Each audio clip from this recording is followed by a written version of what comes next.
The Tale of Little Pig Robinson, Chapter 7. It must not be supposed for one moment that Robinson was ill treated on board ship. Quite the contrary.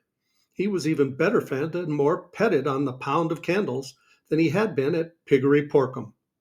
So after a few days fretting for his kind old aunts, especially while he was seasick, Robinson became perfectly contented and happy.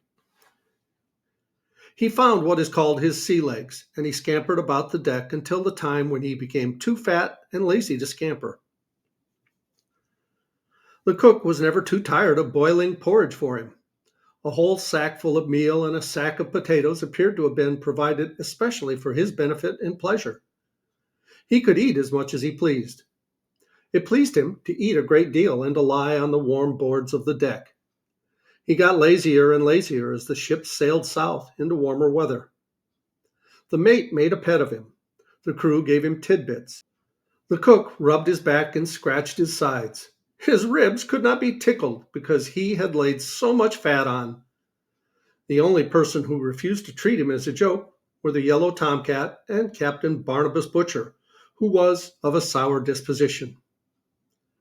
The attitude of the cat was perplexing to Robinson. Obviously, it disapproved of the maize meal porridge business, and it spoke mysteriously about the impropriety of greediness and about the disastrous results of overindulgence. But it did not explain what those results might be. And as the cat itself cared neither for the yellow meal nor taties, Robinson thought that its warning might arise from prejudice. He was not unfriendly. It was mournful and foreboding. The cat itself was crossed in love. Its morose and gloomy outlook upon life was partly the result of separation from the owl. That sweet hen bird, a snowy owl of Lapland, had sailed upon a northern whaler bound for Greenland, whereas the pound of candles was heading for the tropic seas. Therefore the cat neglected its duties and was upon the worst of terms with the cook. Instead of blacking boots and valeting the captain, it spent days and nights in the rigging, serenading the moon. Between times, it came down on deck and remonstrated with Robinson.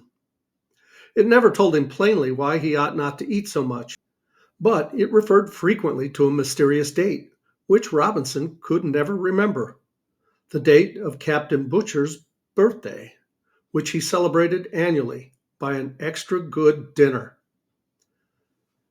That's what they are saving apples for. The onions are done, sprouted with the heat.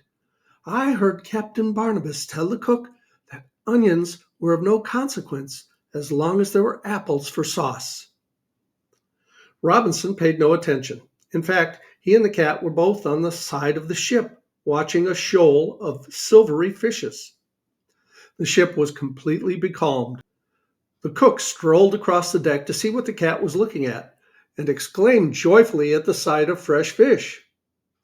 Presently half the crew were fishing. They baited their lines with bits of scarlet wool and bits of biscuit, and the boatswain had a successful catch on a line baited with a shiny button. The worst of button fishing was that so many fish dropped off while being hauled on deck. Consequently, Captain Butcher allowed the crew to launch the jolly boat, which was let down from some iron contraption called the davits, onto the glassy surface of the sea. 5 sailors got into the boat. The cat jumped in also. They fished for hours. There was not a breath of wind. In the absence of the cat, Robinson fell asleep peacefully upon the warm deck. Later, he was disturbed by the voices of the mate and the cook, who had not gone fishing. The former was saying, "I don't fancy loin of pork with sunstroke, cookie. Stir him up, or else throw a piece of sailcloth over him. I was bred on a farm myself. Pigs should never be let sleep in a hot sun." "As why?" inquired the cook. "Sunstroke," replied the mate. "Likewise, it scorches the skin, makes it peely like, spoils the look of the crackling." At this point, a rather heavy, dirty piece of sailcloth was flung over Robinson, who struggled and kicked with sudden grunts. Did he hear you, matey? Asked the cook in a lower voice. Don't know. Don't matter. He can't get off the ship, replied the mate, lighting his pipe. Might upset his appetite. He's feeding beautiful, said the cook. Presently the voice of Captain Barnabas Butcher was heard. He had come up on deck after a siesta below in his cabin. Proceed to the crow's nest on the main mast. Observe the horizon through a telescope according to latitude and longitude. We ought to be amongst the archipelago by the chart and compass, said the voice of Captain Butcher. It reached the ears of Robinson through the sailcloth in muffled tones, but peremptory, although it was not so received by the mate, who occasionally contradicted the captain when no one else was listening. My corns are very painful, said the mate.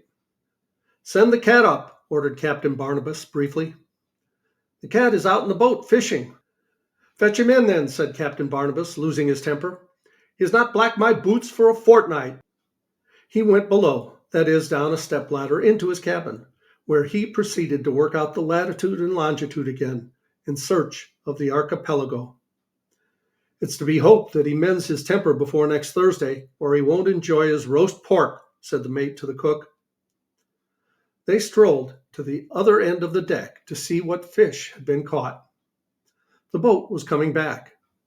As the weather was perfectly calm, it was left overnight upon the glassy sea, tied below a porthole, or ship's window, at the stern of the Pound of Candles. The cat was sent up the mast with a telescope. It remained there for some time. When it came down, it reported quite untruthfully that there was nothing in sight. No particular watch or lookout was kept that night upon the Pound of Candles, because the ocean was so calm. The cat was supposed to watch if anybody did. All the rest of the ship's company played cards. Not so the cat or Robinson. The cat had noticed a slight movement under the sailcloth. It found Robinson shivering with fright and in floods of tears. He had overheard the conversation about pork. I'm sure I've given you enough hints, said the cat to Robinson. What do you suppose they were feeding you up for? Now don't start squealing, you little fool. It's as easy as snuff, if you will listen and stop crying. You can row after a fashion. Robinson had been out fishing occasionally and caught several crabs. Well, you have not far to go. I could see the top of the bong tree on an island north-northeast when I was up the mast. The straits of the archipelago are too shallow for the Pound of Candles, and I'll scuttle all the other boats. Come along and do what I tell you, said the cat. The cat, actuated partly by unselfish friendship and partly by a grudge against the cook and Captain Barnabas Butcher, assisted Robinson to collect a varied assortment of necessities. Shoes, sealing wax, a knife, an armchair, fishing tackle, a straw hat, a saw, fly paper, a potato pot, a telescope, a kettle, a compass, a hammer, a barrel of flour, another of meal, a keg of fresh water, a tumbler, a teapot, nails, a bucket, a screwdriver.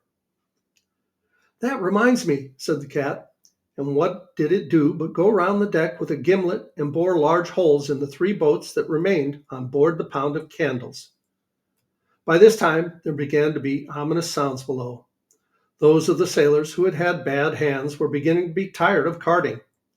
So the cat took a hasty farewell of Robinson, pushed him over the ship's side, and he slid down the rope into the boat. The cat unfastened the upper end of the rope and threw it after him. Then it ascended the rigging and pretended to sleep upon its watch. Robinson stumbled somewhat in taking his seat at the oars. His legs were short for rowing. Captain Barnabas, in the cabin, suspended his deal, a card in his hand, listening. The cook took the opportunity to look under the card. Then he went on slapping down the cards, which drowned the sound of oars upon the placid sea. After another hand, 2 sailors left the cabin and went on deck. They noticed something having the appearance of a large black beetle in the distance. One of them said it was an enormous cockroach swimming with its hind legs. The other said it was a dolphinium. They disputed rather loudly. Captain Barnabas, who had had a hand with no trumps at all after the cook dealing, Captain Barnabas came on deck and said, "Bring me the telescope." The telescope had disappeared. Likewise, the shoes, the sealing wax, the compass, the potato pot, the straw hat, the hammer, the nails, the bucket, the screwdriver, and the armchair. "Take the jolly boat and see what it is," ordered Captain Butcher. "All jolly fine, but suppose it is a dolphinium," said the mate mutinously. "Why, bless my life, the jolly boat is gone!" exclaimed a sailor. "Take another boat. Take all the 3 other boats. It's that pig and that cat," roared the captain. "Nay, sir, the cat's up in the rigging, asleep." "Bother the cat! Get the pig back. The applesauce will be wasted," shrieked the cook, dancing about and brandishing a knife and fork. The davits were swung out, the boats were let down with a swish and a splash, all the sailors tumbled in and rowed frantically. And most of them were glad to row frantically back to the pound of candles, for every boat leaked badly, thanks to the cat. And we'll go on with Chapter 8 in the next video. Please like, subscribe, leave a comment below. Thanks for watching. I love you guys. As Tigger says, ta-ta for now.